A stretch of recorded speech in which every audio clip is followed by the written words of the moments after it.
മഞ്ഞസാരിയാണ് ഞങ്ങളൊക്കെ ആദ്യം ശ്രദ്ധിക്കുന്നത്. മഞ്ഞസാരി കൊടുത്ത സുന്ദരി ഏതാണെന്നൊക്കെ നമ്മളിങ്ങനെ ആലോചിച്ചുകൊണ്ടിരിക്കുമ്പോഴാണ് നിങ്ങൾ കയറി വൈറലാവുന്നത്. അടിപൊളിയായിരുന്നു. മഞ്ഞസാരിയുടെ ഷൂട്ടിലേക്ക് എത്തിയതിനെ കുറിച്ച് പറയും. ഫോട്ടോഗ്രാഫർ ഘോഷ് വൈഷ്ണവ്, സിനിമാറ്റോഗ്രാഫർ ആണ്. ഞാൻ ആളുടെ കൂടെ ഇപ്പൊ ഷൂട്ട്സ് ചെയ്തിട്ടുള്ളൂ.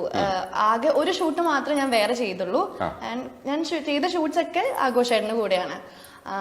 അല്ല, ഇതിലേക്ക് വന്നതെന്ന് പറയാനായിട്ട് ഇത് നമ്മള് സഡൻ ആയിട്ട് പ്ലാൻ ചെയ്തൊരു സാധനമാണ്. അപ്പോ നമ്മള് അയന ഡിസൈൻസ് എന്ന് പറഞ്ഞൊരു ബൊട്ടീക്കിൽ പോയിട്ട് അവിടെ ചെന്നിട്ട് ബ്ലൗസ് ഇതൊന്നും നമ്മള് പ്ലാൻ ചെയ്യണ്ടേ? ഇതൊന്നും കൊണ്ടുപോയതല്ല അങ്ങോട്ടേക്ക്. ഇതൊക്കെ നമ്മള് അത് ബനിയൻ സ്റ്റിച്ച് മോഡലാണ്. അപ്പം അവിടെ ചെന്നു സാരി ബുട്ടീക്കിൽ ഒരുപാട് സാരി ഇതെല്ലാം സെലക്ട് ചെയ്യുന്ന ആഘോഷേട്ടനാണ്. ആള് ഫാഷൻ ഡിസൈനിങ് ഒക്കെ പഠിച്ചതാണ്. അപ്പൊ ആൾക്ക് ഭയങ്കര കളർ സ്പെസിഫിക് ആണ് ആഘോഷേട്ടൻ. അപ്പൊ ആഘോഷേട്ടന് ഇന്ന ബാക്ക്ഗ്രൗണ്ടിൽ ഇന്ന ഇത് വേണം എന്നൊക്കെ ഉള്ള ഒരു ഐഡിയ ഉള്ളതുകൊണ്ട് ആളാണ് സാരി ഒക്കെ സെലക്ട് ചെയ്യുക. അതിന് ഓർണമെന്റ്സ് ആയിക്കോട്ടെ എല്ലാം ആള് സെലക്ട് ചെയ്യുന്നതിനനുസരിച്ച് അങ്ങ് പോന്നു. അപ്പൊ ആള് ഒരുപാട് സാരികൾ ഉണ്ടായിരുന്നു അവിടെ. അപ്പൊ ആള് മഞ്ഞ സാരി കണ്ടപ്പോഴത്തേക്കും ഇത് പെട്ടെന്ന് ഇങ്ങനെ ഒരു ബംഗാളി വുമൺ, അതാണ് നമ്മുടെ ആ ഒരു ഷൂട്ടിന്റെ ആ ഒരു കോൺസെപ്റ്റ് തന്നെ, ഒരു ബംഗാളി വുമൺ, അതാണ് സംഭവം. അതാണ് നമ്മളെ പൊട്ടൊക്കെ കുറച്ച് കേറ്റിക്കുത്തി.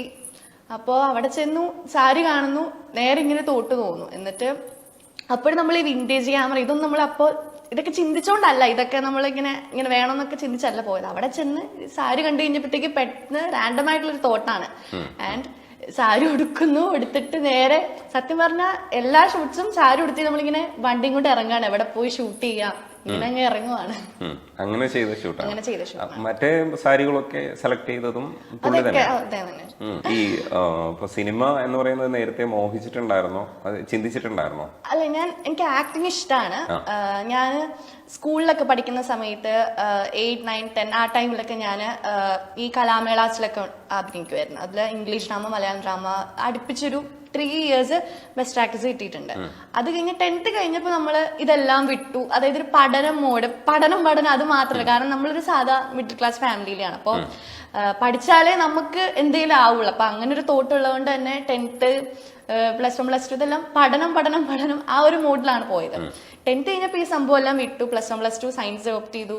അത് കഴിഞ്ഞു. പിന്നെ ഡിഗ്രി, പിന്നെ ഇതിലേക്കൊന്നും പോയില്ല. അങ്ങനെ ഞാൻ ഈ MSc കടന്ന് MSc ഫസ്റ്റ് സെമ്മിന്റെ എക്സാം കഴിഞ്ഞിട്ട് ഒരു വെക്കേഷൻ ഉണ്ടായിരുന്നു. ആ ടൈമിലാണ് ആക്ച്വലി ഞാൻ വീഡിയോ കണ്ടന്റ് ചെയ്തു തുടങ്ങുന്നത്. വീഡിയോ കണ്ടന്റ് എന്ന് പറയുമ്പോഴത്തേക്കും അക്കൗണ്ട് ആക്ച്വലി പ്രൈവറ്റ് ആയിരുന്നു നേരത്തെ. ഞാൻ ഈ വർഷം ഒരു May 29 ആയപ്പോഴാണ് ഞാൻ ആക്ട് ചെയ്തത്, ഇമിറ്റേറ്റ് ചെയ്ത് ഡബ് സ്മാഷ് ഒക്കെ ചെയ്തു തുടങ്ങുന്നത്.